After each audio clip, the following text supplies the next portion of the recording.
সুপ্রিয় দর্শক, স্বাগত জানাচ্ছি সম্পাদকীয়তে। আমি মুস্তফা দানিশ। আমাদের আজকের বিষয় পাহাড়ে নেতৃত্বের দ্বন্দ্ব, আর এই নিয়ে আলোচনার জন্য আমাদের স্টুডিওতে উপস্থিত আছেন রাশেদ খান মেনন এমপি, সভাপতি, সমাজ কল্যাণ মন্ত্রণালয় সম্পর্কিত সংসদীয় স্থায়ী কমিটি।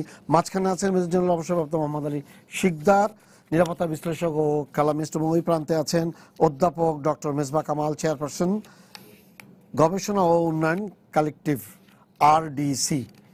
এছাড়াও দর্শক আপনারাও টেলিফোনে সরাসরি অংশ নিতে পারবেন।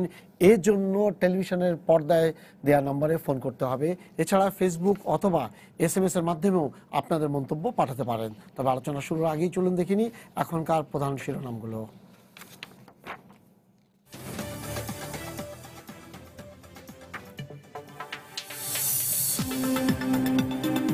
এবার জেব্রা ক্রসিং এ বিশ্ববিদ্যালয়ের ছাত্রের প্রাণ নিল বেপরোয়া বাস। দিনভর সড়ক অবরোধ, বিক্ষোভ, সন্তান হারিয়ে দিশেহারা বাবা মা।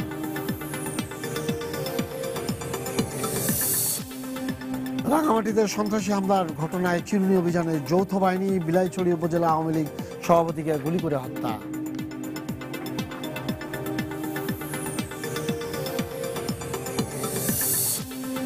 নাইকো মামলার নথি চেয়ে বেগম জিয়ার আবেদন খারিজ। অভিযোগ গঠনের শুনানি প্রায় 2 সপ্তাহ মুলতবি। অসুস্থ বিএনপি নেত্রীকে জোর করে আদালতে আনা হচ্ছে, অভিযোগ আইনজীবীদের। ভোলার বিউটি বেগমের বিরুদ্ধে মামলার অভিযোগ খতিয়ে দেখে গাফিলতি পেল মানবাধিকার কমিশনও। তদন্ত কর্মকর্তাকে দুষলেন বাদীপক্ষের আইনজীবীও।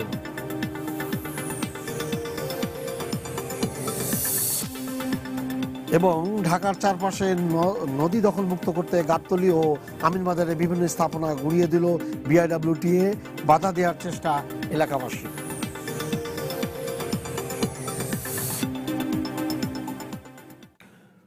স্যার, আপনাকে দিয়ে শুরু করি। আপনি তো এটা নিয়ে একদম সাংঘাতিকভাবে, পাহাড়ি এটা নিয়ে আপনার সাংঘাতিক আছে। বলেন যে এই যে এবং প্রায় এবং দেখা গেল যে আমাদের রিপোর্টে আমরা দেখলাম প্রায় 54 থেকে 58 জন মারা গেছে গত 1.5 বছরের মধ্যে এই রাঙামাটিতে। শুধুমাত্র এই পাহাড়ি সংঘর্ষটা।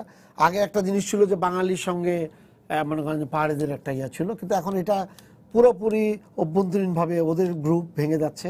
JSS 2টা ভাগ হয়েছে, ABDF 2টা ভাগ হয়েছে, এবং সবচেয়ে বড় সব প্রশাসন থেকে সবাই একটা কথা বলছে।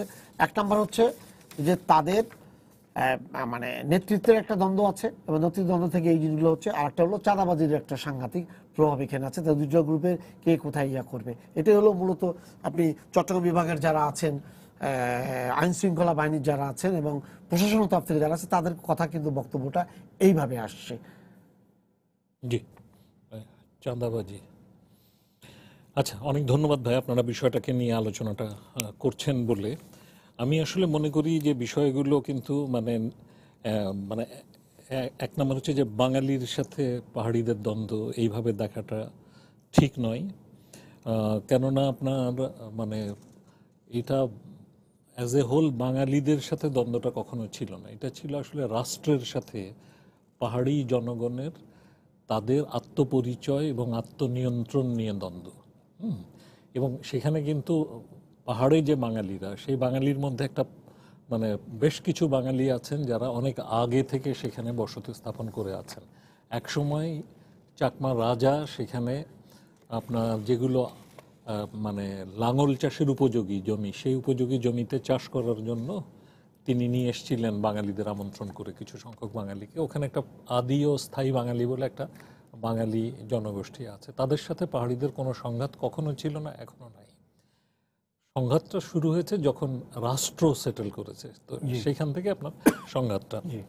তো এটা একটা। আরেকটা হচ্ছে যে আপনার নেতৃত্বের দ্বন্দ্ব বললে এটাকে খুব সাদামাটাভাবে বলা হবে। আসলে পাহাড়ের জনগণ তাদের যে স্বীকৃতিটা চায়, সেই স্বীকৃতিটা নিয়ে এখন পর্যন্ত সমস্যা আছে। এখনও আমাদের সংবিধান বলছে যে এই দেশের জনগণ জাতিতে বাঙালি। আপনি সংবিধানের 6 নম্বর ধারা দেখেন, তো সংবিধানের 6 নম্বর ধারায় এখনও বলছে যে এই দেশের জনগণ জাতিতে বাঙালি। তো এইখানে কি সন্তুল আর্মা বাস করেন না? এদেশে কি সঞ্জীব রং নাই? অনিল মারান্ডি, রবীন্দ্রনাথ সরেন, সাঁওতাল নেতা, তারা কি নাই? এদেশে তো বহু জাতির মানুষের বাস। এই বহু জাতীয়তার স্বীকৃতিটা আমাদের সংবিধানে এখনও নাই। 72 সালেও ছিল না, যেটা নিয়ে MN লারমা, সন্তুল আর্মার বড় ভাই আপত্তি করেছিলেন। তখনও ছিল না, এখনও নাই। আর চাঁদাবাজির কথা যেটা বলছেন, চাঁদাবাজি সারা দেশে কোথায় নাই? চাঁদাবাজি তো সর্বত্রই নানা মাত্রায় আছে, কম বেশি বিভিন্ন মতো আছে। তো সেইখানে হয়তো কন্টেন্ডিং পার্টি বেশি, হ্যাঁ, আধিপত্যবাদটা তো হ্যাঁ, ওই জায়গা সেখানে থেকে আপনার আসে। সেটা আছে। কিন্তু আবার এখানে আরেকটা জিনিসও কিন্তু মাথায় রাখতে হবে ভাই, সেটা হচ্ছে যে ধরেন সেইখানে কিন্তু দলকে বিভক্ত করা তা এবং আপনার বিভক্ত করো এবং শাসন করো, এই যে কৌশল, এই কৌশল কিন্তু আমাদের রাষ্ট্র অবলম্বন করে। যেমন ধরুন সন্তু লারমারা যখন শান্তি চুক্তি করলেন, তখন আমরা দেখেছি যে তাকে সেটা বিভক্ত করা হয়েছে বা বিভক্ত হয়েছেন, এবং সেইখানে মানে রাষ্ট্র যারা শান্তি চুক্তি করলেন, হ্যাঁ, যারা অস্ত্র সমর্পণ করলেন, তাদের প্রতি আস্থা যথাযথভাবে না রেখে যারা আপনার বলল যে এই শান্তি চুক্তি মানি না, তাদের সাথেই কিন্তু আমরা দেখেছি যে রাষ্ট্র সখ্যতা গড়েছে, হ্যাঁ, এবং তারা নানাভাবে সাহায্যপুষ্ট হয়েছে। ফলে আপনার যেটা হয়েছে যে সেইখানে আপনার মানে আপনার সেইখানে রাষ্ট্রের ভূমিকাটাও কিন্তু খুব গুরুত্বপূর্ণ ব্যাপার। রাষ্ট্র কিন্তু নানা রকমের সেখানকার মানুষকে বিভক্ত করার এবং খেলার কৌশলে মেতে আছে। কাজে এই সমস্ত কিছু মিলিয়ে তাহলে কি আপনি এটা কি বলতে ওখানে চাচ্ছেন, স্যার, যে সমস্যাটা জটিল। রাষ্ট্রের কারণে এই সমস্যাগুলো হচ্ছে? আমি তো প্রিন্সিপালি মনে করি, দেখুন আমি এটা নিয়ে দীর্ঘকাল গবেষণা করি, আমি প্রিন্সিপালি মনে করি যে সেখানে রাষ্ট্রের ভূমিকাটা খুব নেতিবাচক ভূমিকা। রাষ্ট্র যখন শান্তি চুক্তি সম্পাদন করেছিল, তখন রাষ্ট্র কিন্তু ৭২ থেকে যে ভুল করে আসছিল, সেই ভুলটাকে সংশোধন করার উদ্যোগ নিয়েছিল। এবং মানে আমাদের জননেত্রী শেখ হাসিনা, মাননীয় প্রধানমন্ত্রী, একটা রাজনৈতিক সমস্যাকে রাজনৈতিকভাবে নিষ্পত্তির উদ্যোগ নিয়েছিলেন শান্তি চুক্তি স্বাক্ষরের মধ্যে দিয়ে, এবং প্রত্যাশিত ছিল যে সকল জাতির সমানাধিকার প্রতিষ্ঠার কাজটা তার মধ্যে দিয়ে এগোবে। এখানে রাশেদ খান মেনন ভাই আছেন, তিনি কিন্তু এই শান্তি চুক্তি এবং পাহাড়ের সমস্যা, এটা যে রাজনৈতিক সমস্যা, এটাকে রাজনৈতিক সমস্যা হিসেবে চিহ্নিত করা এবং রাজনৈতিকভাবে নিষ্পত্তির কাজটাকে এগিয়ে নেওয়ার অন্যতম প্রধান পথিকৃৎ। তো মেনন ভাই এখানে আছেন, তিনি বলবেন। কিন্তু সেই কাজটা কিন্তু ৭৭-এর চুক্তি স্বাক্ষরের মধ্যে দিয়ে যেভাবে এগোনোর কথা, ৯৭-এর সেটা কিন্তু সেভাবে আর এগোতে পারেনি, কেননা চুক্তিটা বাস্তবায়ন হলো না।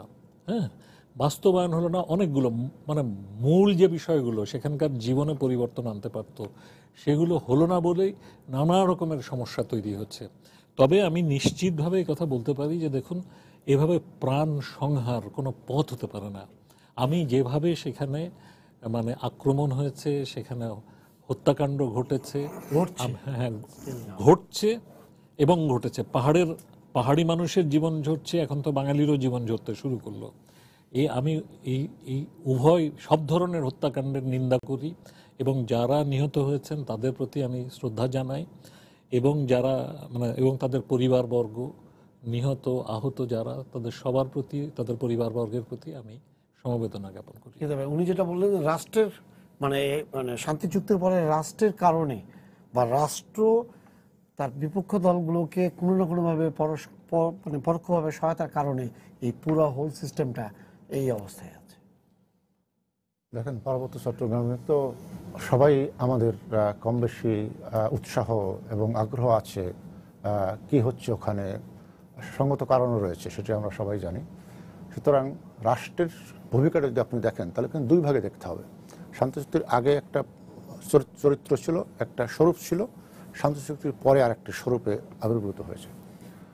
তো শান্তি চুক্তির আগে কী ছিল, সেখানে আমরা দেখেছি সেখানে রাষ্ট্রের ভূমিকা এখানে এই সংঘাতটাকে উস্কে দেওয়ার জন্য যে ভূমিকা রাখেনি সেটা অস্বীকার করার সুযোগ নেই। কারণ আপনি পরিকল্পিতভাবে যখন এক জায়গা থেকে আরেক জায়গায় আপনি কোনো জনগোষ্ঠীকে নিয়ে সেখানে সেটেল করতে চান উদ্দেশ্য প্রণীতভাবে বা তখন কিন্তু সেই এলাকার মানুষের মধ্যে অসন্তুষ্ট সৃষ্টি হতেই পারে, এবং সেটা কিন্তু হয়েছিল বটে। কিন্তু আপনার ৯৭ সালে শান্তি চুক্তি স্বাক্ষরের পরে যে আমরা যে পরিবর্তনটা দেখেছি, সেখানে কিন্তু আইডেন্টিটি ক্রাইসিস বলে যে বিষয়টি ছিল এক সময়, সেটা কিন্তু সেটেলড, একেবারে সেটেল হয়ে গেছে। আপনার শান্তি চুক্তির ভিতরে ২৫ বার লেখা হয়েছে উপজাতি, তারা কিন্তু তখন এটা আপত্তি কেউ করেনি। শান্তনুর রহমান সহ তখন মাননীয় প্রধানমন্ত্রী শেখ হাসিনা কিন্তু এই চুক্তির জন্য ইউনেস্কো শান্তি পুরস্কার পেয়েছিলেন, শান্তনুর রহমান সেখানে সঙ্গে গিয়েছিলেন। তারপরে আপনার এই উপজেলা পরিষদ আইন হয়েছে, তারপরে আরও বিভিন্ন সরকারি কর্মকাণ্ডের সব জায়গায় এই তাদেরকে উপজাতি হিসেবে কিন্তু তাদের আইডেন্টিটিটা নিশ্চিত এবং স্থায়ী হয়ে গেছে। সেখানে নিয়ে কিন্তু কোনো রকম কোনো দ্বন্দ্ব তখন হয়নি, কোনো আপত্তি কেউ করেননি। কিন্তু এইটা আবার উস্কে দেওয়া হয়েছে কখন? 2007 সালে এসে জাতিসংঘ যখন নতুন করে একটি আদিবাসী ঘোষণা তৈরি করলেন নতুন করে, তখন আমরা দেখলাম যে পশ্চিমা বিশ্বের একটি মহল তারা এটাকে খুব পুঁজি করে আপনার এই পার্বত্য চট্টগ্রামে তাদেরকে আদিবাসী পরিচয়টা আবার উঠিয়ে এবং তাদের অধিকারটা নানাভাবে যে ঘোষণা জাতিসংঘ দিল সেই ঘোষণার অধিকার, তো সেই ঘোষণা আমরা যদি পড়ি তাহলে দেখা যাবে এটি যদি বাস্তবায়িত হয় সে যে কোনো রাষ্ট্রে, পার্বত্য চট্টগ্রাম নিয়ে আমরা কথা বলছি, আমরা সেখানে থাকি, তাহলে এই বাংলাদেশে রাষ্ট্রের মধ্যে আর একটা রাষ্ট্র সৃষ্টি হবে। প্রতিটি ধারা যদি আপনি দেখেন, রাষ্ট্র বাংলাদেশ আর থাকবে না, রাষ্ট্রের ভৌগোলিক অখণ্ডতা থাকবে না, বাংলাদেশের সার্বভৌমত্ব থাকবে না, সুতরাং আর একটা রাষ্ট্র হবে সেটি। এবং পশ্চিমা বিশ্ব যারা করেছেন, আপনারা দেখছেন পার্বত্য চট্টগ্রাম কমিশন নাম করে একটা কমিশন করেছিলেন, সেখানে ইউকের একজন পার্লামেন্টারি লর্ড, আমার নামটা ভুলে গেছে, আমার কাছে নোট আছে, তিনি হয়েছিলেন। তিনি কিন্তু এই সারা বিশ্বে আমরা দেখেছি যে এই যে আজকে যে দেখেন যে সংঘর্ষ দেখছি, যে আমরা যে বিভিন্ন বিশ্বাসবাদের যে সংঘর্ষ, খ্রিস্টান মুসলমান ইত্যাদি, এই তারা কিন্তু বহু জায়গায় বহুভাবে ছদ্মবেশে এই উস্কে দিয়েছে। আপনি কুদ্দেশ ফ্রিডম যে একটা সেই কমিশন ছিলেন, কিন্তু ওই ব্যক্তির নামটা আমি পরে বলছেন দেখে। তারপরে সুদান, দক্ষিণ সুদান সৃষ্টি করার পিছনে তারা সৃষ্টি করছে, তিরিশ তুমুর সৃষ্টি করছে তারা একইভাবে এই কৌশলে তাদের স্বার্থ, ভূ রাজনৈতিক স্বার্থ উদ্ধার করার জন্য।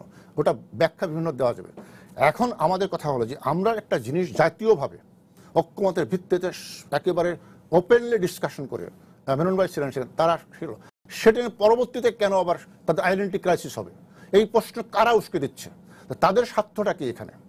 আপনি দেখবেন যে পার্বত্য চট্টগ্রামে এই মিশনের নামে সেখানে ধর্মান্তরিত হচ্ছে, তো ধর্মান্তরিত মানে ধর্ম পরিবর্তন, অর্থাৎ তাদেরকে মিশনারি এনজিও বিভিন্নভাবে তারা করছেন। সুতরাং কেন আপনি মানুষকে তো তাদের অসুবিধা আছে, তারা দুঃখ দুর্দশা অনেকে থাকে, এই সুযোগটা নিয়ে ধর্মান্তরিত কেন করা হবে? উদ্দেশ্যটা কি? এই লক্ষ্যে কিন্তু তারা ইস্তুমের এই কাজ করেছে, দক্ষিণ সুদানে তারা এই কাজ করেছে, সেই তখন রাষ্ট্র কিন্তু সেখানে আলাদা রাষ্ট্র হয়ে গেছে। সুতরাং এই জায়গাটায় আমরা বোধহয় সতর্ক থাকা উচিত। এখন কথা হলো যে এই জায়গাটা আমাদের ফান্ডামেন্টালি রাষ্ট্রের নাগরিক হিসাবে সতর্ক থাকা এই জায়গাটায়। তারপরে আপনি আসেন যে এই যে সংঘর্ষের কথা যেটা আসলেন, এই সংঘর্ষ তো আমরা দেখেছি। এখন বলেন যে রাষ্ট্রের ভূমিকা আমরা দুইভাবে দেখব। একটা হলো যে ওই অঞ্চলের পিছিয়ে পড়া মানুষ একসময় পিছিয়ে ছিল, তাদের উন্নয়ন অগ্রগতি, তাদের কল্যাণের জন্য রাষ্ট্র কি ভূমিকা রেখেছে। আপনি যদি 97 সালের আগে এবং পরে বিবেচনা করেন, তাদের বিদ্যুৎ, যোগাযোগ, পানি, রাস্তাঘাট কি হয়নি সেখানে, ট্যুরিজম ব্যাপকভাবে, অর্থনৈতিক উন্নয়ন বলেন, সামাজিক উন্নয়ন বলেন, ব্যাপক সুযোগ সুবিধা সেখানে সৃষ্টি হয়েছে। এটা একটা দিক। কিন্তু সেখানে রাষ্ট্র এখানে মানে আপনার ওদের মধ্যে গ্রুপিং করে, অর্থাৎ ভাগ করে দিয়ে, ডিভাইড অ্যান্ড রুল যে কথাটি অনেক সময় বলা হচ্ছে, রাষ্ট্রের স্বার্থ কি সেখানে? What is the interest of the Bangladesh government আর রাষ্ট্র? সেটা তো তাহলে আমাদের স্পষ্ট বলতে হবে যে হ্যাঁ, নিশ্চয়ই রাষ্ট্রের লক্ষ্য উদ্দেশ্যবিহীন কোনো কাজ হয় না, নিশ্চয়ই কোনো একটা অবজেক্টিভ নিয়ে কেউ কাজ করে, সে ব্যক্তি হোক, রাষ্ট্র হোক, গোষ্ঠী হোক। কি উদ্দেশ্য রাষ্ট্র সেখানে হাসিল করতে চান?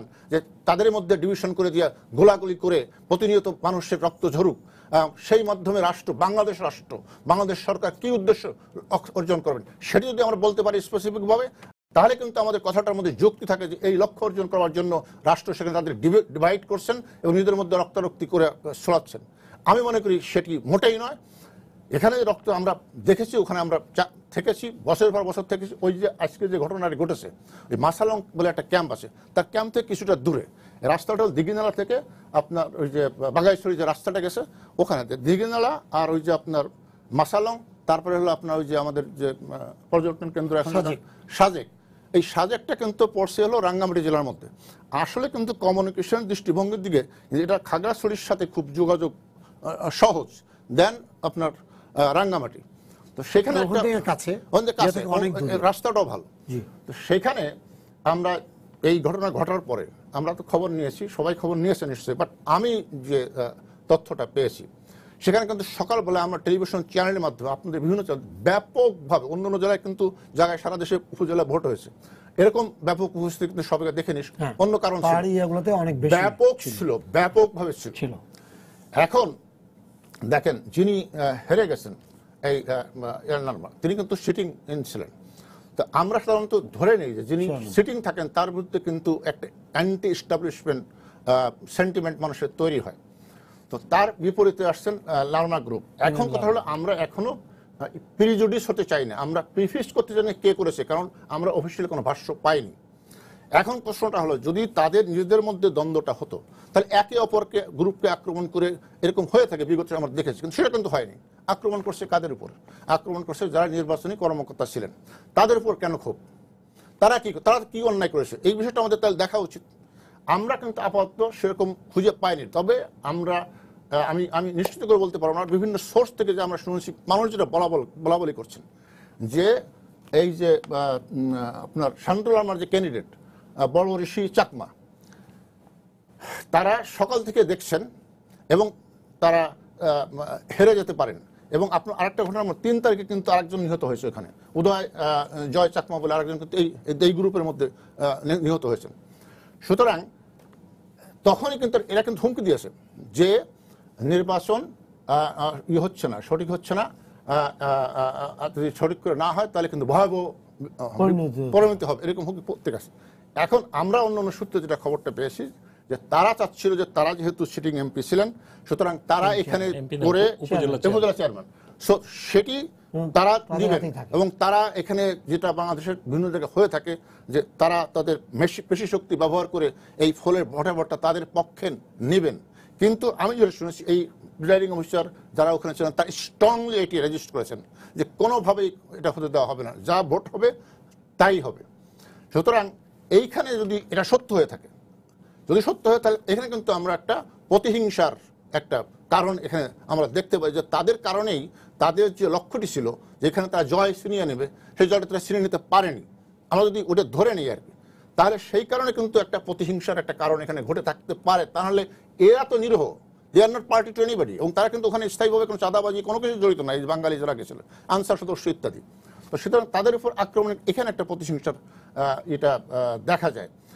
আর আপনি যেটা বলছেন এটি একেবারে অবধারিত সত্য, একেবারে স্টাবলিশড ফ্যাক্ট। আমরা ওখানে দেখেছি যখন ওখানে আমরা চাকরি, তখনও এই চাঁদাবাজি ওখানে অন্যতম একটি ফ্যাক্টর, অন্যতম বড় ফ্যাক্টর। এই যে গোলাগুলি বিগত দিনে যখন হয়েছে, আমার প্রতিটি ঘটনা আমরা বিশ্লেষণ করে দেখেছি, প্রতিটি ঘটনা অন্যরা হয়তো দেখেছেন, সেখানে চাঁদাবাজি একটা বড়।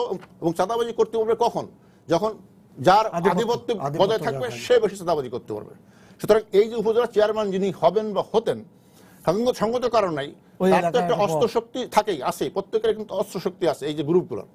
তো তার সাথে যদি তাদের অফিসিয়াল রাষ্ট্রীয় একটা পদ পেয়ে যান, সেই শক্তি আরো বৃদ্ধি হয়। সঙ্গত কারণে এটা নিয়ে প্রচন্ড রকমের সংঘাত একটা ভাব। এবং এখানে কিন্তু নির্বাচনের আগেও কিন্তু বিভিন্ন মতামত আমরা শুনছিলাম, একটা অত্যন্ত ঝুঁকিপূর্ণ এলাকা, এটাও কিন্তু বিভিন্ন সময় আসছিল। সুতরাং এইখানে আমরা অফিসিয়ালি বলতে পারছি না যে কোন গ্রুপ বা কে করেছেন, বাট আমার কাছে মনে হচ্ছে যে এই যে নির্বাচনের এই দুইটি গ্রুপের মধ্যে যে কথাটি আমি বললাম, এই ঘটনার মধ্য দিয়ে উৎপত্তিত যে আমরা কারণটা দেখি, সেই কারণের মধ্যে নিহিত হলো এই হত্যাকাণ্ডের রিজন। বলেন আপনার দৃষ্টিভঙ্গিটা কি? আপনি দীর্ঘদিন এটার সাথে ছিলেন। হ্যাঁ, দীর্ঘদিন তো আছি। প্রথমে আমি প্রথম কথা, ঘটনাটার ভয়াবহতা এবং মর্মান্তিকতা সম্পর্কে কোনো সন্দেহ নেই। আমি প্রথমে যারা নিহত হয়েছে তাদের জন্য আমি শোক প্রকাশ করছি এবং আহতদের সমবেদনা জানাচ্ছি। এবং আনন্দিত যে আমাদের কর্তৃপক্ষ তারা খুব দ্রুতই ব্যবস্থা নিয়েছে, যার ফলে বেশ কিছু জীবন রক্ষা পেয়েছে। হেলিকপ্টারে করে চিটাগাঙ্গে সিএমএইচে, সম্ভবত সিএমএইচে নিয়ে গেছে এবং ঢাকাতেও নিয়ে এসছেন, এবং যার ফলে কিছু জীবন বেঁচে গেছে। আমার কাছে মনে হয়েছে যে এটা একটা অহেতুক মৃত্যুর ঘটনাটা ঘটেছে, কারণ যারা এখানে নিহত হলেন তারা কোনো পার্টি নন, একেবারেই একজন প্রাথমিক শিক্ষক যে মাত্র চাকরি পেয়েছে বহুদিন চেষ্টার পরে, আর কিছু আনসার সদস্য একেবারে সাধারণ মানুষ। আর প্রেসিডেন্ট অফিসার আগে আমি শুনেছিলাম প্রেসিডেন্ট অফিসার আহত হয়েছেন, আমি জানি না হয়েছেন কিনা, ডিটেলস আমি পরে সহকারী আমি আর খোঁজ নিতে পারিনি। এখন এটা ঠিক যে কে করেছেন এটা তো তদন্ত করেই বলতে হবে। তবে একটা ঘটনা ঘটছে যেটা আমি প্রায়শই বলি, যে পাহাড়ি প্রাপ্তিকারী ঘটনাটা ঘটছে দীর্ঘদিন ধরে, এবং আমি পাহাড়ি নেতৃত্বের সাথে যখনই দেখা হয়েছে তখনই আমি এই কথাগুলো বলার চেষ্টা করেছি। কিন্তু কেন ঘটছে এটা তো তাহলে তো পিছনে যেতে হয় অনেক দূর। আমি ধরেন এটার সাথে জড়িত একেবারে সেই দ্বিতীয় পার্লামেন্টের থেকে যখন জিয়া রহমান সাহেব এই সেটলার্স পাঠালেন, আমাদের কাছে সার্কুলার দিলেন তিনি, আমি তখন পার্লামেন্ট মেম্বার, যে আমাদের দেশের নদী ভাঙা লোকদেরকে তাদেরকে তিনি নিয়ে যেতে চান, জমি দেবেন 1.5 বিঘা জমি এবং একটা করে গরু দেবেন, 1.5 একর জমি একটা করে গরু দেবেন, ইত্যাদি ইত্যাদি। আমার মনে আছে যে আমরা মাত্র কজন সংসদ সদস্য উই রিফিউজ। আমরা বলেছি যে আমার দেশের লোককে আমি এভাবে পাঠাবো না, কারণ নদী ভাঙা মানুষের জন্য জমি খুব দরকার, কোনো সন্দেহ নাই। কিন্তু এভাবে অন্য জমি, কারণ আমাদের অভিজ্ঞতাই আছে যে আপনার যদি খেয়াল থাকে, আপনার তো পুরনো লোক, আপনার খেয়াল থাকবে যে আপনার ইসলামাবাদের যে ব্যারেজটা যেটা করা হয়েছিল আমরা ভুলে গেলাম, বাংলা না না ইসলামাবাদে একটা ওইখানে কিছু বাঙালিকে সেটেল করানো হয়েছিল সেই সময়। পরবর্তীকালে তাদেরকে ফিরিয়ে আনা হয়েছিল এবং এনে তাদেরকে পঞ্চগড়ে এবং দিনাজপুরে সেটেল করানো হয়েছিল। ওখানকার লোক কিন্তু অ্যাকসেপ্ট করেনি এবং তাদেরকে পরে ফিরিয়ে নিতে হয়। সেই গভর্নমেন্ট, আইয়ুব গভর্নমেন্টের আমি কথা বলছি, তাদেরকে পরে ফিরিয়ে নিতে হয়, মনে হয় এটা করেছিল। এভাবে কিন্তু এই ধরনের যে সেটেলার্স ইস্যুগুলো, এগুলো কিন্তু সবসময় দেখে না, এবং স্থানীয় লোকজন এগুলো খুব ওভাবে দেখে না আর কি। আর এখানে তো একেবারে মানে জাতিগত পার্থক্য রয়েছে, এটাও রয়েছে। তো সেই সময় আমরা বলেছিলাম, আমি সেই সময় যখন আপনার কাউখালী ঘটনা ঘটে, আমি শাহজাহান সিরাজ এবং উপেন্দ্রলাল চাকমা আমরা গিয়েছিলাম সেই জায়গা দেখতে। মর্মান্তিক ঘটনা আমরা দেখেছিলাম সেই সময় ঘটনাগুলো আমাদের জানা আছে। যাই হোক, পরবর্তীকালে শান্তি চুক্তি হয়েছে এবং এটার জন্য আমার সৌভাগ্য হয়েছে যে আমি এর সাথে মানে শান্তি চুক্তির শেষ পর্যায়ে না, শান্তি চুক্তির যে প্রাথমিক ভিত্তি যেটা, তার সাথে আমি জড়িত ছিলাম। আমি একেবারে দুদুকছড়ি জঙ্গলে গিয়ে লামার বাবুদের সাথে কথা বলেছি, বৈঠক করেছি, একটি নয় দুটি নয়। কর্নেল ওয়ালি ছিল আমাদের সেই কমিটির চিফ ছিলেন উনি, কিন্তু পলিটিক্যাল সাইডটা অর্থাৎ নেগোসিয়েশনটা টোটালটাই আমি করেছিলাম। সেখানে আমার একটা খুব করুণ অভিজ্ঞতা আছে। করুণ অভিজ্ঞতা হচ্ছে যে সেটা যখন প্রায় সেটেলমেন্টের জায়গায় চলে এসছে, কর্নেল ওয়ালি তখন রিপোর্ট করলেন to then prime minister Sheikh Khaleda Zia, তখন বললেন যে এটাকে ন্যাশনাল সিকিউরিটি কাউন্সিলে নিতে হবে। আপনার যে ন্যাশনাল সিকিউরিটি কাউন্সিল আছে কিনা আমি এখন এই মুহূর্তে জানি না, তবে 3 চিফস প্লাস আদার ছিল ন্যাশনাল সিকিউরিটি কাউন্সিল ছিল বটেই। আপনার এখন তো নাই, এখন নাই। 3 চিফস, তারপরে বোধহয় মিনিস্টারদের মধ্যে কজন এবং প্রাইম মিনিস্টার থাকবেন। এবং ওইখানে এসে কর্নেল ওয়ালি খুব সুন্দর প্রস্তাব, আমাদের সমস্ত আলোচনার ভিত্তিতে প্রস্তাব দিয়েছিলেন। এবং সেই সময় নেদারল্যান্ডের অ্যাম্বাসাডার তিনি আমাদের প্রস্তাব দিয়েছিলেন যে এই রিসেটেলমেন্টের যে প্রসেস হবে, যারা বাঙালি যারা রয়েছে এই ক্ষেত্রে তারা ফিনান্স করতেও তারা রাজি আছে। এসবই আলোচনা হয়েছিল, আমরা আশাবাদী ছিলাম।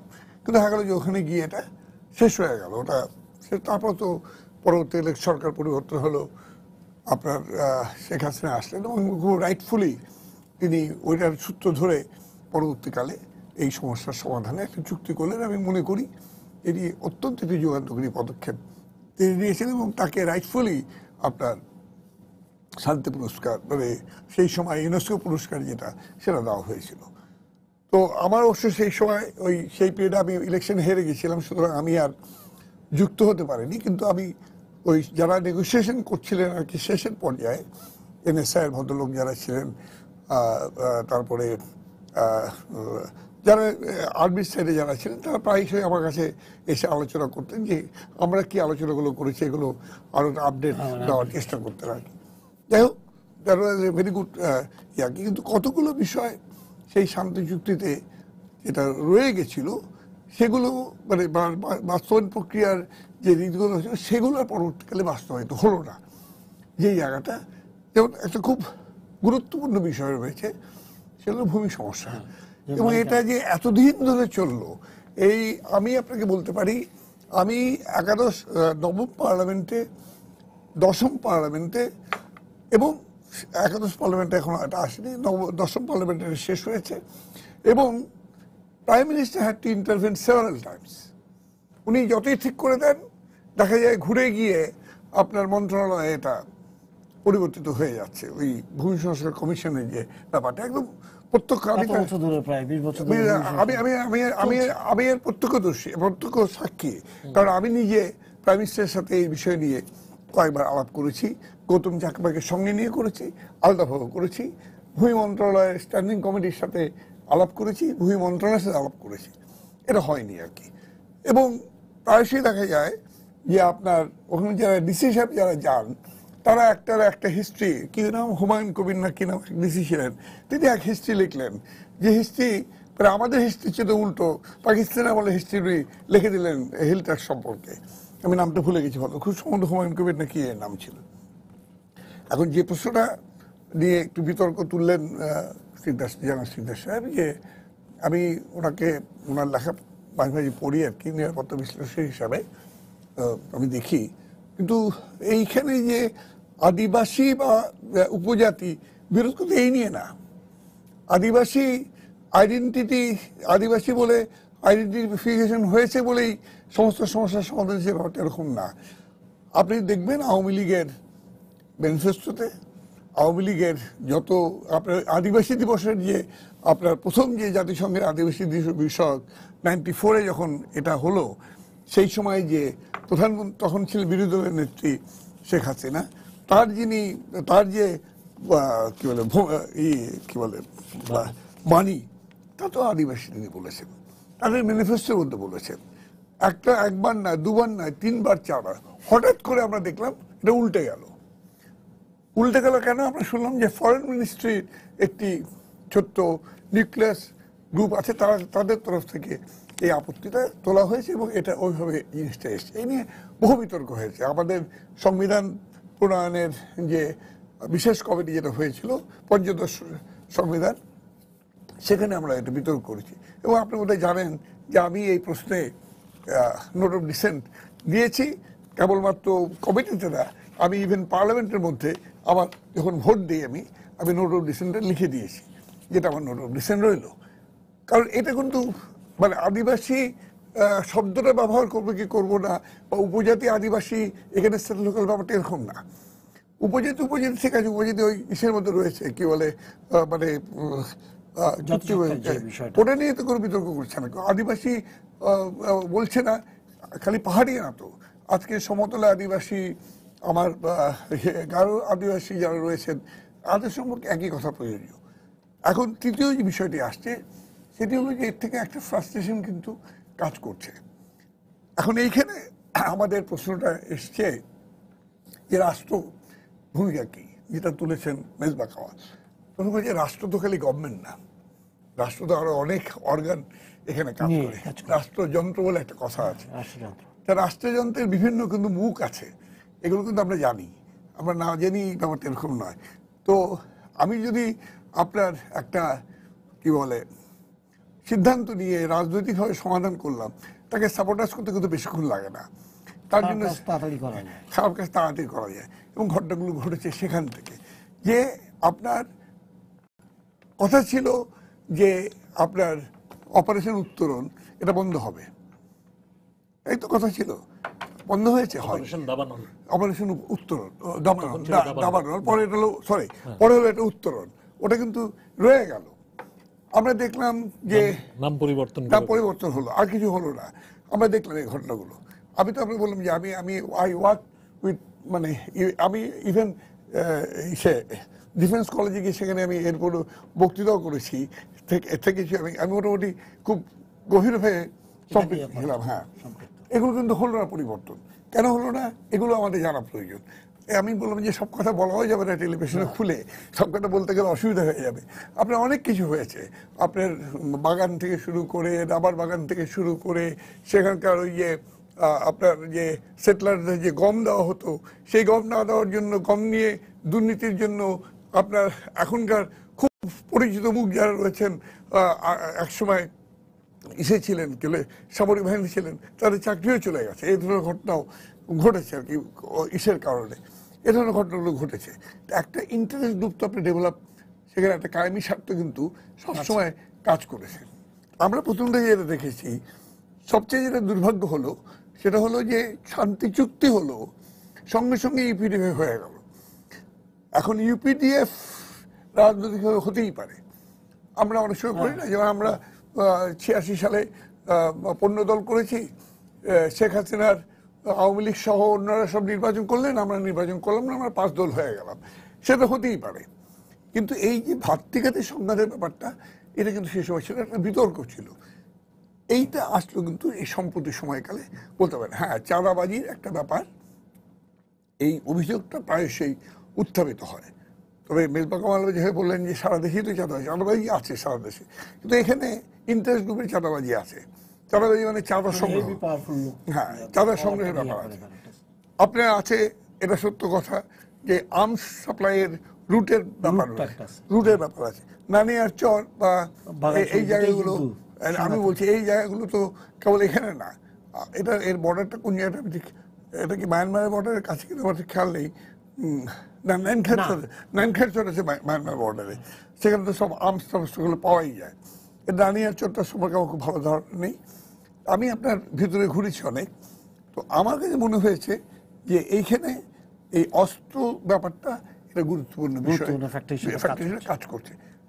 এখন এই যে ভাগ বিভাগ যে হলো, এটা একটা তো বটেই নেতৃত্বের দ্বন্দ্ব, যেটা বলছেন রাজনৈতিক দ্বন্দ্ব, এটা তো সাদা মাটা চোখে, তাই তো বলবো আমরা। কিন্তু এর পিছনের কারণ খুঁজতে গেলে পরে আরো পিছনে হয়তো যেতে হতে পারে। তা আমি যেমন আজকে মানে যারা আমাদের এখানকার যারা পাহাড়ি ছেলেরা আছে তাদেরকে আমি বলেছি যে এটা তো হয় না, আমি সবসময় বলে এসেছি যে তোমরা যেটা করছো, তোমাদের ওখানে যেটা ঘটছে, তাতে তোমরা বাঙালিদের সমর্থন চাও, সহায়তা চাও। এই সহায়তা সমর্থন তো সেভাবে পাবে না যেভাবে তোমরা আগে পেয়েছিলে, এটা পাবে না। প্রধানমন্ত্রী শেখ হাসিনা তিনি নিজে উদ্যোগী হয়ে যে কাজটি করলেন শান্তি চুক্তি, সেই শান্তি চুক্তি আজকে জিওপোটাইজড হয়ে যাচ্ছে। তো সেইখানে আমি বলেছি যে এইখানে একটা রাজনৈতিকভাবে এটা সেটেলমেন্ট দরকার। এটা এইখানে অন্য কোনো সেটেলমেন্ট হবে না, একদম স্পষ্ট এখানে রাজনৈতিক সেটেলমেন্ট হওয়া দরকার। কতগুলো বিষয় সিদ্ধান্ত হওয়া দরকার। যেমন একটা বিষয় পড়ে আছে, সেটা হলো ওই চুক্তিতে লেখা ছিল যে যারা উপজাতি, আমি উপজাতি শব্দটা ব্যবহার করছি, তাদের আলাদা ভোটার তালিকা হবে, তাই তো? ওই চুক্তির কিন্তু বিষয় সেটা হাইকোর্ট জাস্টিস আমাদের ইস্তেক ভাইয়ের ছেলে, কি নাম, জাস্টিস, সে এটাকে করলো, বাতিল করে দিল। এটা সুপ্রিম কোর্টে সন্তুলার মানে এটাকে আপনার স্টে করালো। আজ পর্যন্ত কেউ উদ্যোগ নিয়ে এটা করলো না। আমি শান্তি চুক্তি করছি, আমি চুক্তি বাস্তবায়ন করবো, আমার দায়িত্ব সরকার বা রাজনৈতিক কর্তৃপক্ষ হিসেবে এটা সমাধান করা। কোর্ট বলতেই পারে, কোর্ট অনেক কথাই বলছে আমাদেরকে। কোর্ট বলেছে যে এটা সাংঘর্ষিক উইথ দি কনস্টিটিউশন, এটা নিয়ে প্রশ্ন আছে। এই যে ভোটার তালিকার বিষয়টি, এটাও সেটেল হয়নি। তা এই সেটেলমেন্ট না হয়ে আমি অঙ্ক করে হিসাব দিচ্ছি যে এতগুলো ধারার মধ্যে এতগুলো ধারা সেটেল হয়ে গেছে, এই ধারাতে তো এটা হবে না। মূল প্রশ্নগুলো, মেইন কোশ্চেন, সেই সমস্যাগুলোর সমাধান, মেইন কোশ্চেন ইন হিলট্রাক ইজ ভূমি ইজ দ্য মেইন মালিকানা, ভূমি মালিকানা ইজ দ্য মেইন কোশ্চেন। এই কোশ্চেন সেটেল না করে আপনি কোনো সমাধান করতে পারবেন না। আমরা একটা স্যার আপনার কাছে যাবো, তার একটা ফোন আছে। দর্শক, আপনার পরিচয় দিয়ে প্রশ্ন করুন। আমি জসিম বলছি রাঙামাটি থেকে। জি, আচ্ছা, আমার প্রশ্নটা হচ্ছে মেজবা কামাল এবং রাশেদ খান মিনন স্যারের কাছে। জি, শান্তি চুক্তি যখন হয়েছিল তখন তো ওনাদের পরিচয়টা ছিল হচ্ছে উপজাতি। জি, তারপরে বাংলাদেশ সরকার সংবিধানে নতুন করে এটাকে করা হলো ক্ষুদ্র নৃগোষ্ঠী। জি, কিন্তু আপনারা বলছেন মেজবা কামাল স্যার এবং রাশেদ খান মিনন স্যারকে বিভিন্ন সভা সেমিনারে বলতে দেখি তাদেরকে আদিবাসী। এটা কি সংবিধান পরিপন্থী নয়? জি, আপনাকে ধন্যবাদ। হ্যাঁ স্যার বলুন। জি, আচ্ছা, উপজাতি, আদিবাসী, এটা সংবিধান ক্ষুদ্র পরিপন্থী নয়। এটা আমি তাকে জানি উত্তর, আমি যদি বেশবাগান বলতে পারি, আমি মোটামুটি পার্লামেন্ট মেম্বার, তো আমি এটা সংবিধান পরিপন্থী নয়, কারণ কোথাও বলা হয়নি যে আদিবাসী বলা যাবে না, এটা কোথাও বলা হয়নি। এটা কেউ উল্লেখ করতে পারেন, ক্ষুদ্র নৃগোষ্ঠী এটাও বলতে পারেন, কিন্তু এটা সংবিধান পরিপন্থী কোনো বিষয় নয়। আচ্ছা, আমি মেননের কথার সাথে যোগ করি, বললেন যাতে আমরা ইয়া করতে পারি। হ্যাঁ না, মেননের কথার সাথে এটা যোগ করি যে আসলে যে ক্ষুদ্র নৃগোষ্ঠী যে কথাটা জসিম বললেন, হ্যাঁ, সংবিধানে কোথাও কিন্তু ক্ষুদ্র নৃগোষ্ঠী কথাটা নাই। 23-এর ক ধারার মধ্যে বলা আছে আপনার উপজাতি, তারপরে বলা আছে ক্ষুদ্র জাতি সত্তা, তারপরে নৃগোষ্ঠী এবং সম্প্রদায়। কাজে আপনার ক্ষুদ্র নৃগোষ্ঠী শব্দটা নাই কোথাও। আর ওখানে এই চারটা বলা নিয়ে কিন্তু মানে যাদেরকে নিয়ে বলা তারা কিন্তু সন্তুষ্ট না, তারা নিজেদেরকে আদিবাসী বলতে চান। এবং আমাদের আদিবাসীর প্রতিশব্দ হচ্ছে ধরেন ইন্ডিজেনাস পিপলস কিংবা অ্যাবরিজিনালস, হ্যাঁ। তো এই ধরনের শব্দগুলো কিন্তু আমাদের আইনের মধ্যে অনেক জায়গায় আছে, সমতলের ক্ষেত্রে আছে, পাহাড়ের ক্ষেত্রে আছে, সিএইচটি রেগুলেশন 1900 সালের যেটা তার মধ্যে আছে। কাজে এগুলোর আইনগত ভিত্তিও আছে। কাজে এটাকে আর সংবিধান বিরোধী তো নয়, সেটা তো মনে হয় বললাম। আমি অন্য যে জায়গায় আলোচনাটাকে তুলতে চাই সেটা হচ্ছে যে আমাদের জেনারেল শিকদার ভাই যে কথাগুলো বললেন, শিকদার ভাইরা অনেক গুরুত্বপূর্ণ মানুষ, সারা দেশে পরিচয় আছে। আমি এই জন্য ওনাদের দৃষ্টি বিশেষ করে আকর্ষণ করতে চাই যে কিছু কিছু বিষয়কে যেভাবে দেখছেন এটাকে একটু ভিন্নভাবে দেখার সুযোগ আছে। এবং এগুলো আসলে পাহাড়ের মানুষের সাথে আমাদের দূরত্ব তৈরি করছে, বাড়াচ্ছে, কমাচ্ছে না। শান্তি চুক্তির উদ্দেশ্য তো ছিল পাহাড়ের মানুষকে কাছে টেনে নেওয়া এবং আমাদের দূরত্বগুলোকে কমিয়ে আনা। সেটা কিন্তু হচ্ছে না, বরং বাড়াচ্ছে। যেমন ধরেন আপনার বললেন যে সেখানে মিশনারিদের মাধ্যমে ধর্মান্তরিত হচ্ছে। এই যে বিষয়টা, এটাকে কি আমরা আউট অফ প্রপোর্শন আমরা এটাকে প্রজেক্ট করছি কিনা, হ্যাঁ, যারা বলছেন এই কথা। আমি শুনেছি আমাদের কয়েকজন জেনারেল বন্ধু এভাবে প্রায় কথা বলেন। তো তারা যে বলেন এটা কেন বললেন আমি এটা বুঝতে চাই আসলে। ধরুন ধর্মান্তরণ তো পাহাড়েও হয়, সমতলেও হয়, বাংলাদেশেও হয়, বাইরেও হয়, হ্যাঁ। আবার অন্য ধর্ম থেকে মানুষ মুসলমানও হচ্ছে, হ্যাঁ। তো মানুষের নিজের ধর্ম পালনের স্বাধীনতা আছে, কেউ যদি ধর্ম পরিবর্তন করতে চান সেই এখতিয়ারও তাদের আছে। আমি যে কথাটা বলতে চাইছি সেটা হচ্ছে যে পাহাড়ে কিন্তু খ্রিস্টানের সংখ্যা হচ্ছে মাত্র 8%, মাত্র 8%। এবং তার মধ্যে আপনি পাহাড়ের সবচেয়ে বড় যেটা জাতিসত্তা এবং যারা পাহাড়ের আন্দোলনের প্রধান জাতি তারা হচ্ছে চাকমা। আপনি চাকমাদের মধ্যে সম্ভবত একজনও খ্রিস্টান পাবেন না, এরা হচ্ছে সবই আপনার বৌদ্ধ ধর্মাবলম্বী। তো আর এছাড়া আপনি বড় বড় যেগুলো জাতিসত্তা মারমা তাদের মধ্যে সেভাবে খ্রিস্টান নাই। লুসাইদের মধ্যে আছে, আছে আপনার খুব ছোট কয়েকটা কমিউনিটি, লুসাই, বম, এবং এরা কিন্তু নতুন খ্রিস্টান হচ্ছে।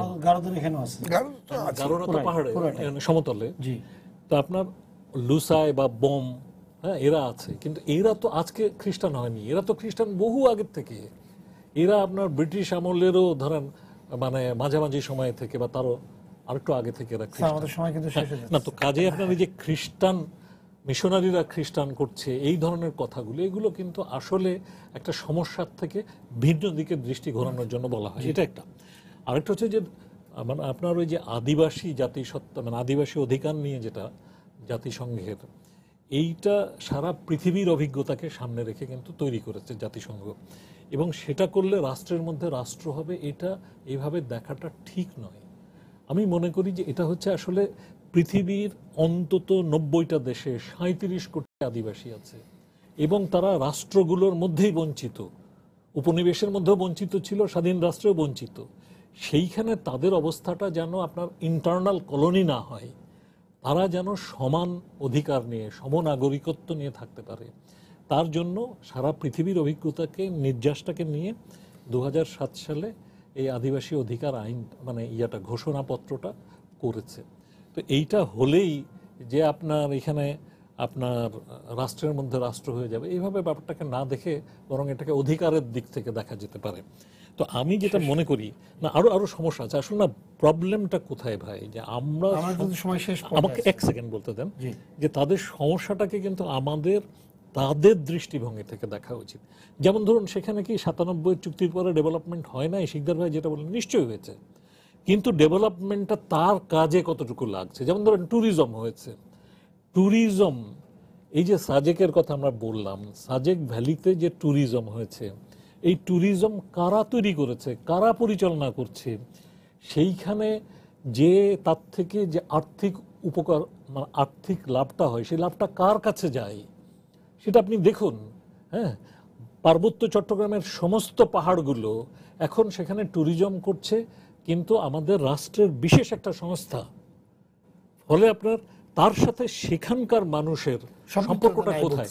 একটা কমিউনিটি ট্যুরিজম যদি হয়, ইকো ট্যুরিজম যদি হয়, তাহলে সেখানকার পরিবেশও ঠিক থাকে, সেখানকার মানুষও উপকার পায়। সেই জায়গাগুলোতে কিন্তু মৌলিকভাবে সমস্যা তো বলতে হবে, মানে মেজবা ভাই যে কথাগুলো বললেন, আমি যে আগে বক্তব্য দিলাম উনি কিছুটা কন্ট্রাডিক্টরি করেছেন। আমি যদি ছোট করে বলতে চাই যে এই যে কন্ট্রাক্টর উনি করছেন, উনি আসলে ওনার জায়গা থেকে বলছেন ভিন্ন কথা, বাট এই যে ধর্মান্তরিত হচ্ছে, এটা একেবারে সংখ্যা তত্ত্ব দিয়ে দেখা যাবে।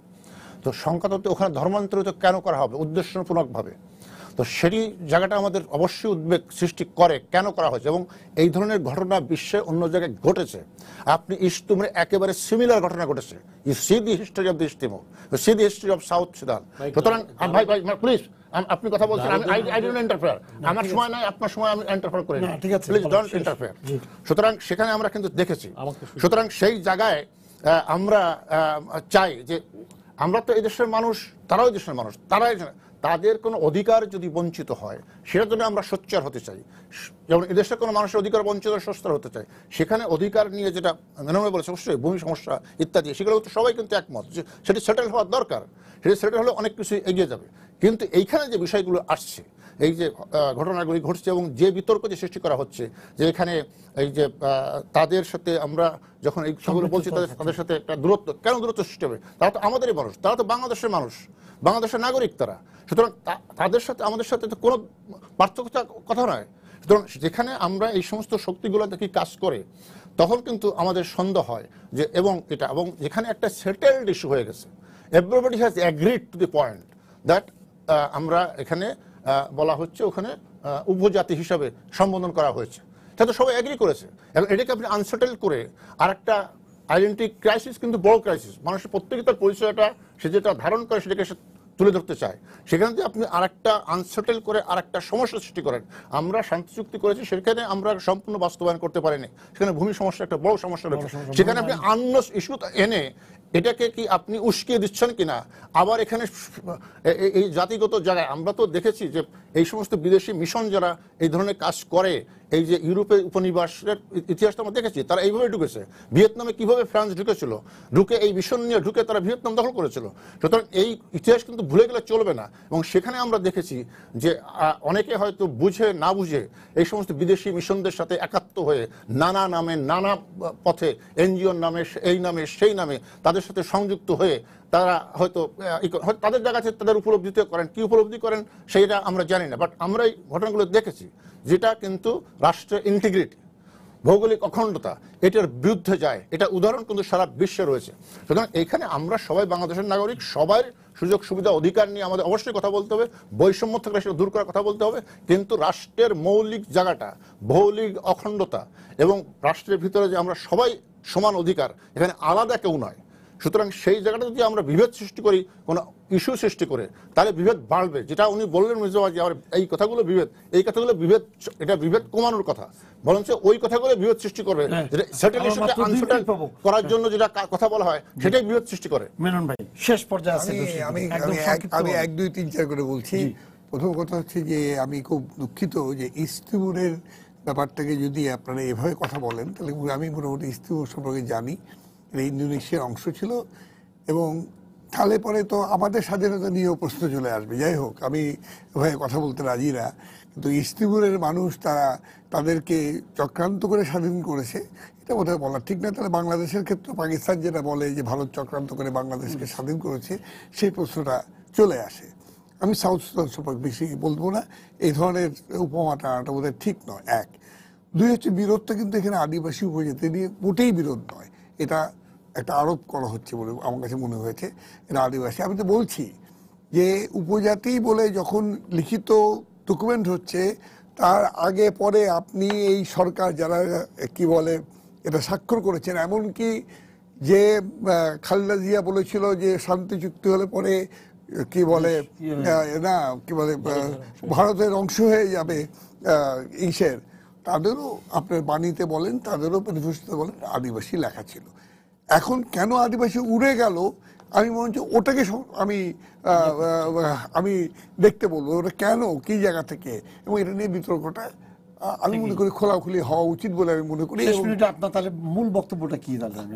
আমার বক্তব্য হচ্ছে যে আসলে যেটা করতে হবে সেটা হলো যে এর রাজনৈতিক সমাধান, এবং সেটার উদ্যোগ আমাদের মাননীয় প্রধানমন্ত্রী শেখ হাসিনা নিয়েছিলেন শান্তি চুক্তির মধ্য দিয়ে।